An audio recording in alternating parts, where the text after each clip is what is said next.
that woman and her daughter at the carnival.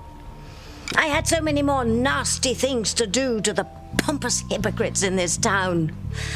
Who knew Grace Bennett's twin sister and her daughter would pick today to discover harmony? What were their names again?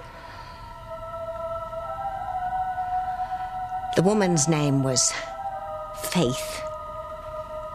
But it's her daughter, Charity. Oof. She's the one we have to fear.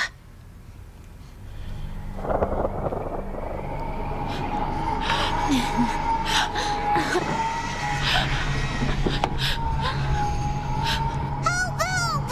Timmy wants down! Shut up, you fool! But Timmy's scared. Mom, did you see that? The gypsy is the ventriloquist too. She's even making the doll talk and scream. The girl possesses a power she doesn't even know she has. And my cards tell me that if she comes back to harmony, my life's work will become almost impossible. I have to keep her away from here. I just want to see what's making all the noise, Mom. No, come away from that door right now. I mean it, Charity, now! All right. Why are you so freaked out? It's just... I don't think you're right. That doesn't sound like an animal in trouble. It sounds more like a wolf call or a coyote. In this area? I don't think so, Mom.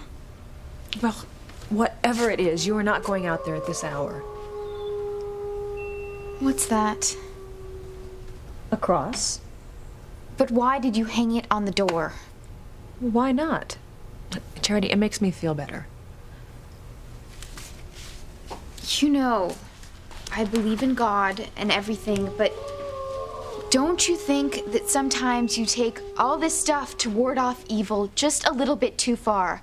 I mean, we've got angel figurines and crosses all over the house. I like them, Charity. That's all there is to it. One or two I could understand, but why so many? Charity, there is no such thing as having too much faith. It's what protects us from all the harm out there.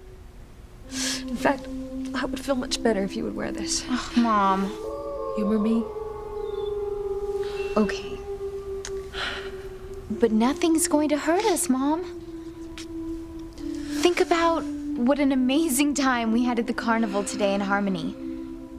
Maybe, if you think about good things like that, you wouldn't be so nervous about howling.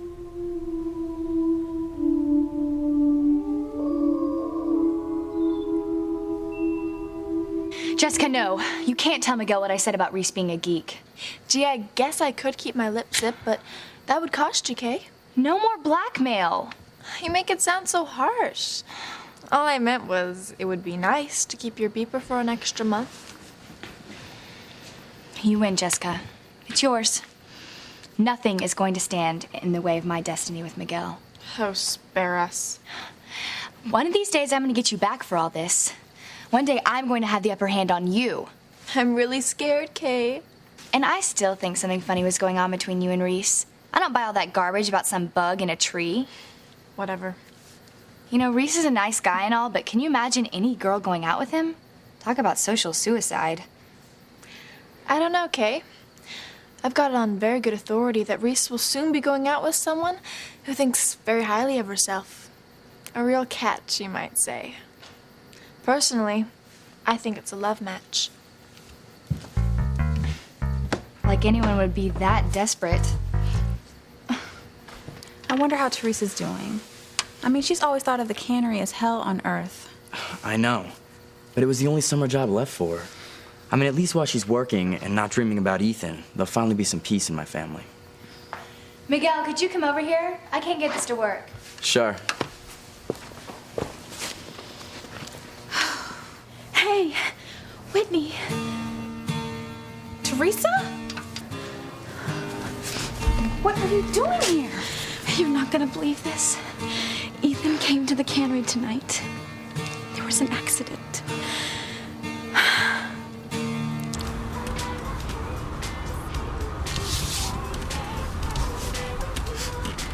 I still smell a fish gust, don't I? No, I think you got it all off in the shower at the cannery. Oh, just be so thankful that all that stuff got on your slicker and not on your clothes. Oh, I'm thankful, Gwen. And if I seem a tad irritable, it's probably just because of the fish scales and bones embedded in my scalp. Oh, don't tell me you're laughing. Oh no, not at all. You're totally laughing. You have to admit, if you saw that scene in a movie, you would laugh too. You know what made me laugh harder? Is if in that scene, the guy caught up with the girl who dumped that stuff on him and he wringed her neck. Do you really think it was the girl from the other times? Positive. Well, that's weird. If this girl's really after you, she needs psychological help. When I find her, she's gonna need a lot more help than that.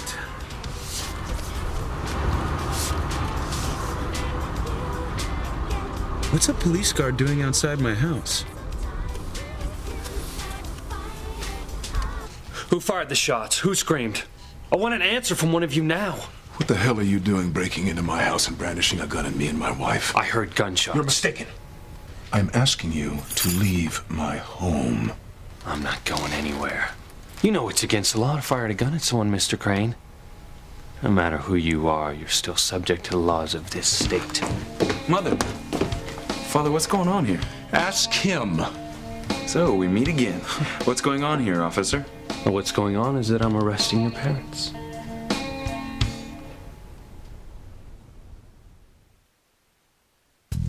But you hate fresh air, Tabitha. Shut up, Timmy. I need to think. Maybe you should carry Timmy. If anyone sees me walking around, they'll realize I'm alive. It's dark out. Nobody's going to see you. And stop whining. I need to figure out what today's events meant. They weren't supposed to happen. Why are you so afraid of the girl if she doesn't know she has these special powers? Because her mother knows she has them, and she's been waiting a long time to channel her daughter's powers into doing good. Ooh. Oh, that's bad, Tabitha? It's worse than bad, Timmy. It's vile, and it threatens everything I've ever worked for. We can't let it happen. It would mean disaster for both of us. And how do we stop them? We keep Faith and her sweet little daughter Charity from ever setting foot in Harmony again. As far as I can see, there shouldn't be a problem. There's nothing in this town to draw them back.